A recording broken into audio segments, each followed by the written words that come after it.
یہ سوال ہوا تھا جس پہ انہوں نے کہا کہ ایسا ہی ہے. دیکھیں میں تو اس فیور میں ہوں کہ کوئی بھی لاپتہ نہیں ہونا چاہیے.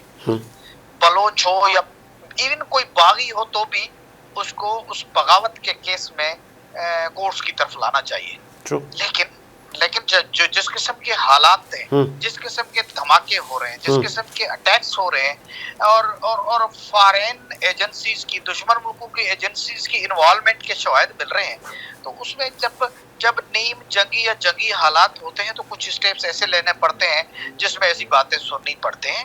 پیپلز پارٹی نے بھرپور کوشش کی ہے کہ کس طرح سے بلوچ باغی جو ہے ان کو پہاڑوں سے اتار کر ان کو مین اسٹریمنگ میں لایا جائے، ان کے جینوئن ایشوز کو دیکھا جائے. یہ زرداری صاحب کی کوشش ہے اور میں سمجھتا ہوں کہ یہ آنے والے دنوں میں کوئی نہ کوئی راستہ نکلے گا. مینگل صاحب کو بھی ہم اس میں ایک لاسٹ مجھے ایک بڑی ریکویسٹ کی گئی ہے پروڈیوسر صاحب کی طرف سے کہ یہ سوال بھی گیان چند صاحب ضرور کریں. پہلے تو ان کو اپریشیٹ کریں کہ پہلی بار ایسا ہوا کہ ایک آپ کے صوبے میں ایک ڈاکٹر شاہ نواز صاحب نامی ایک صاحب کا قتل ہوتا ہے، پھر اس پر ڈی آئی جی سمیت ایس ایس پیز اور دیگر پولیس اہلکاران کے خلاف ایف آئی آر ہو گئی، قانونی کارروائی ہو گئی. اتنا بڑا ایکشن آپ کی صوبائی حکومت نے لیا. اس طرح کے واقعات کی روک تھام کے لیے کیا پولیس کو مزید ٹریننگ کی ضرورت ہے کہ اپنی عدالت نہ لگائی جائے؟ جب ادارے موجود ہیں، کانسٹیٹیوشن موجود ہے، تو پھر آپ کیسے کسی پہ الزام لگا کے، کیونکہ وہ جو میڈیکل رپورٹ آئی ہے اس میں بھی وہ جو ڈاکٹر شاہ نواز صاحب ہیں ان کی ہڈیاں پسلیاں توڑی گئی ہیں، بعد میں ان کو مارا گیا ہے. دیکھیں یہ پیپلز پارٹی کو تو کن چیزوں پہ آپ مبارک دیں گے؟ 73 کے کانسٹیٹیوشن پہ دیں گے، ایٹامک پاور پہ دیں گے، ہمارے میزائل ٹیکنالوجی پہ دیں گے، ذوالفقار علی بھٹو کا اسٹینڈ لینا، سر نہ جھکانا، پھانسی پہ لٹک جانا، اس پہ دیں گے. کسی سے ڈھکی چھپی بات نہیں ہے. دہشت گردی کے خلاف کھڑے ہونے پہ پیپلز پارٹی کی بڑی تاریخ رہی ہے. لیکن میں فخر سے کہہ سکتا ہوں یہ سندھ کی سوسائٹی نے، نہ صرف ہماری گورنمنٹ ہے لیکن سندھ کی سوسائٹی آگے نکل کر آئی کہ کسی پہ بھی کوئی الزام ہے تو بھی کسی نہ مولوی کو اجازت ہے نہ کسی پولیس افسر کو اجازت ہے کہ وہ اپنی کورٹ لگائے اور فیصلہ کر دے. اس کو کورٹ آف لا سے گزرنا چاہیے اور اس کے لیے ایکشن لیے گئے. مجھے فخر ہے کہ وہ میری پارٹی ہے. مجھے فخر ہے کہ ہماری سوسائٹی جو سندھ کی سوسائٹی ہے وہ اتنی ٹالرنٹ ہے اور اتنی روادار ہے کہ انہوں نے وہ ان لوگوں کے ساتھ کھڑی ہو گئی. نتیجتاً باقی لوگوں کا بھی ضمیر اٹھا. میں امید کروں گا کہ بلوچستان، خیبر پختونخوا، پنجاب میں بھی اس قسم کا ماحول بنے، وہ بلے شاہ والا پنجاب اٹھ کھڑا ہو اور لوگوں کے ساتھ جو ایکسٹریمزم کی وجہ سے زیادتیاں ہو رہی ہیں کم از کم وہ بند ہو جائیں. بہت شکریہ آپ کے قیمتی وقت کا. سینیٹر گیان چند صاحب نے اپنا موقف دیا. آپ کا تعلق پاکستان پیپلز پارٹی سے ہے اور بالکل وفاقی حکومت ہو یا کہ دیگر پلیٹ فارم، ہماری عوام پہلے، ہمارے لوگ پہلے، اور یہی تاثر جانا چاہیے تمام مکاتب فکر میں. اگر یہی رہے گا تو تعمیر اور ترقی کا سفر بھی ہم سے دور نہیں ہے. ہم پاکستان تحریک انصاف کا بھی موقف لے لیتے ہیں کہ پاکستان تحریک انصاف اس وقت کہاں کھڑی ہے، پاکستان تحریک انصاف اس وقت کیا سوچ رہی ہے، پاکستان تحریک انصاف کے ہاتھ میں اب کیا رہ گیا ہے، آگے کی اب پولیٹکس کس سمت جا رہی ہے. یہ بھی ہم جاننے کی کوشش کریں گے کہ اب پاکستان تحریک انصاف سڑکوں پر آئے گی، پاکستان تحریک انصاف اب ان کے ہاتھ میں کیا رہ گیا ہے. بڑے اس وقت ہمیں جوائن کیا ہے عمران مرزا صاحب نے. آپ کا تعلق کراچی ڈویژن سے ہے، پی ٹی آئی سے آپ پی ٹی آئی کا موقف دینے کے لیے ہمیں فون کال پہ جوائن کر چکے ہیں. عمران مرزا صاحب خوش آمدید کہیں گے شو میں. جی بہت بہت شکریہ ساجد بھائی. عمران مرزا صاحب، وہ آپ کے ساتھ تو وہ ہوا کہ جو ماضی میں کسی کے ساتھ نہ ہوا. وہ آپ لوگ آخری بیساکھی سمجھ کر مولانا کے در پر چکر لگاتے رہے، لیکن مولانا بھی آپ کے ساتھ ہاتھ کر گئے. اب آپ کے دونوں ہاتھ خالی ہیں. اب آپ جھولی اٹھائیں اور اللہ سے ہی کچھ مانگ لیں. کیا کہیں گے؟ دراصل مسئلہ یہ ہے، دیکھیں اس وقت یہ جو کرنے جا رہے ہیں اور جو انہوں نے کیا ہے، آپ دیکھیں کہ مطلب اتنی جلدی تھی کہ ساری رات اسمبلی کھلی رہی اور جس طریقے سے یہ بھیڑ بکریوں کی طرح لوگوں کو لے کر آئے ہیں اغوا کیا انہوں نے اور جس طریقے سے ان کو استعمال کیا وہ تو سب کو پتا ہے نا. نہیں نہیں، اچھا کام اگر ہو رہا ہو، کوئی ملک کی تعمیر ترقی کے لیے اچھا کام ہو رہا ہو تو اچھا ہے کہ دن دگنی رات چگنی ترقی ہو، تو آپ اس پہ تو تنقید نہ کریں نا. ہمیشہ سے پی ٹی آئی کی اور خان صاحب کی پالیسی رہی ہے کہ جتنے بھی ادارے ہیں وہ خود مختار ہیں، وہ اپنے خود مختار ہیں، فیصلے ہونا چاہیے. آپ ایک عدالت کو کس طریقے سے کنٹرول کر سکتے ہیں، ایک عدالت کو کس طریقے سے آپ کنٹرول کر سکتے ہیں کہ عدالت کے ججز جو ہے وہ وزیر اعظم لگائے. تو یہ تو مطلب یہ تو صرف سمجھ میں نہ آنے والی بات ہے نا. بات یہ ہے کہ ادارے ہیں، ہاں وہاں پہ بیرٹ کے اوپر ججز کے بعد جو سینئر موسٹ جج ہے جس کو آنا چاہیے تو اسی کو آنا چاہیے. یہ تو آپ دوسروں کے حق میں نہیں تو کیا یہ ٹھیک تھا عمران مرزا صاحب، ایک سپریم کورٹ کا جج منتخب وزیر اعظم کو گھر بھیج دیتا تھا ایک جمہوری حکومت میں، ایک مینڈیٹ شدہ حکومت میں، تو پھر وہ روایت کیا ٹھیک تھی؟ اچھا اس کی بات میں آپ کو بتا دوں. دیکھیں اگر پہلے ججز نے اگر گھر پہ بھیجا ہے وزیر اعظم کو، دیکھیں تو اس نے آئین کی تشریح کری. لیکن جو آئین کی تشریح کرنا آپ کو پتا ہے کہ وہ عدالت کا کام ہے، سپریم کورٹ کا. ٹھیک ہے، تو آپ اس کو کنٹرول کر کے آپ وہ اس سے وہ حق بھی چھین رہے ہیں، آپ ساری جگہ پہ اپنے فیصلے مسلم کرنا چاہتے ہیں. چلے ایک بات ہے، کل کو یہ مجھے بتائیں نا، کل کو ظاہر سی بات ہے حکومت میں پی ٹی آئی کی آتی ہے، پھر یہ کہاں پہ کھڑے ہوئے ہوں گے. ٹھیک ہے، ہم تو حالانکہ اس میں ہمارا فیور ہوگا کہ ہمیں فیور ملے گا کہ وزیر اعظم ہمارا ہوگا، ٹھیک ہے انشاءاللہ. تو لیکن یہ ہے کہ اس کے بعد لیکن پھر بھی ہم آپ کو بتا دیں کہ 2/3 اکثریت سے انشاءاللہ ہم آئیں گے تو اس جتنی بھی یہ جو انہوں نے امینڈمنٹ کری ہے 26ویں، یہ سب ریورس کروا دیں. نہیں تو یہ کہاں آئیں گے 2/3 اکثریت سے؟ خواب دیکھ رہے ہیں کیا دن میں آپ عمران مرزا؟ کیسے آئیں گے؟ ابھی تو آپ 3 سال 4 سال انتظار کریں نا. دیکھیں اس وقت بھی 2/3 اکثریت سے آ چکے نا. یہ تو فارم 47 والے جو اس وقت مسلط ہو کے بیٹھے ہوئے، ان کو تو اختیار بھی نہیں تھا کہ ان تمام چیزوں کا. پھر دوسرا مخصوص نشست اور مولانا فضل الرحمان، دیکھیں مخصوص نشستوں کے بغیر جو ہے یہ امینڈمنٹ بھی نہیں کوئی کر سکتے. اچھا مجھے یہ بتائیں، مجھے یہ بتائیں، مولانا فضل الرحمان کے گرد آپ لوگوں نے چکر کاٹے، ان کے پیر پکڑے، ان کو آپ نے بڑے بڑے اچھے القابات سے نوازا. آپ نے کہا مولانا جیسا زیرک سیاستدان اس ملک میں نہیں ہے اور وہ ہمارے ساتھ موجود ہیں، اور ہم اور مولانا اس آئینی ترمیم کو پھاڑ کے پھینک دیں گے، اس مسودے کو مانتے ہی نہیں ہیں. مولانا کے لیے اب کون سے القابات ہیں آپ لوگوں کے پاس؟ دیکھیے بات یہ ہے کہ مولانا کے پاس اگر گئے تھے تو اس میں آپ کو یاد ہوگا جو پہلا مسودہ آیا تھا تو اس میں آئینی عدالت کا ذکر تھا. ٹھیک ہے، تو ہم یوں گئے تھے، ہم نے کہا کہ آئینی عدالت نہیں ہونا چاہیے. تو وہ آئینی عدالت سے ہٹ کی بات آ گئی، آئینی بینچ کے اوپر آ گئی. اس کے بعد اس کے اندر مسودے میں شامل تھا کہ فوجی جو عدالتی جو اس میں جو سویلین جو فوجی عدالتوں کے اندر ٹرائلز ہوگا وہ بھی شامل تھا. تو ہم جب گئے تو ہم نے وہاں سے ہٹوا کے اس کے اندر یہ بھی بات آ گئی کسی فوجی کا جو ٹرائلز نہیں ہوں گے.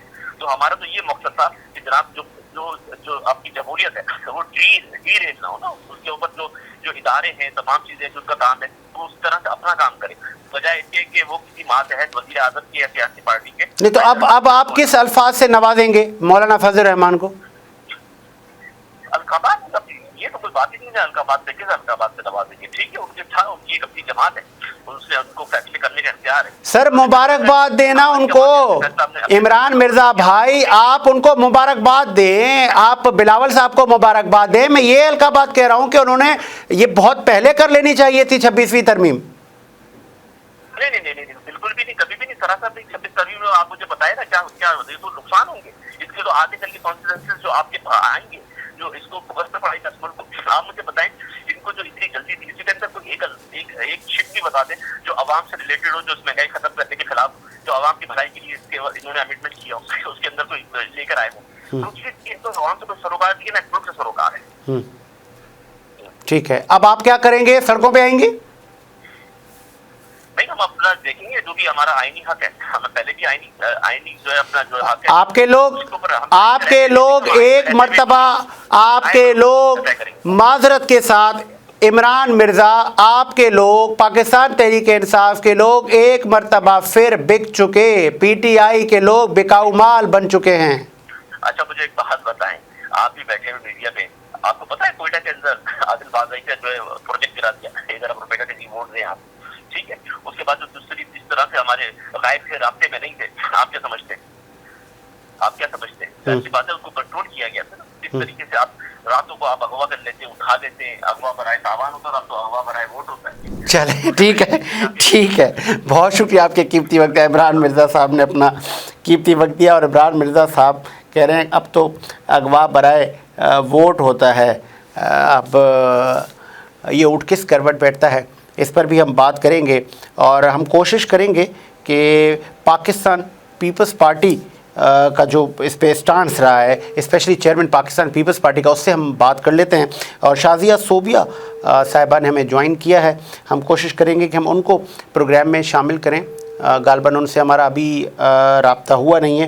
جیسے شازیہ صوبیہ سے ہمارا رابطہ بحال ہوتا ہے, ہم شازیہ صوبیہ, کیونکہ یہ تمام ایم این ایز دن رات وہاں پر موجود تھے, ان کے سامنے یہ ساری قانون سازی ہوئی ہے.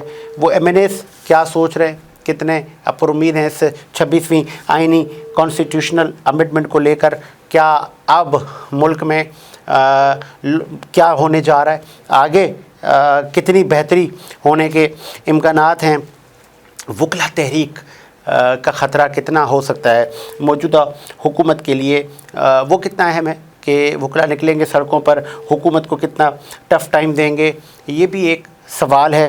لیکن پاکستان پیپلز پارٹی اور موجودہ حکومت اس کو اپنی بڑی جیت سمجھ رہے ہیں کہ آگے اس کے مثبت نتائج نکلیں گے یا نگیٹو معاملات ہوں گے.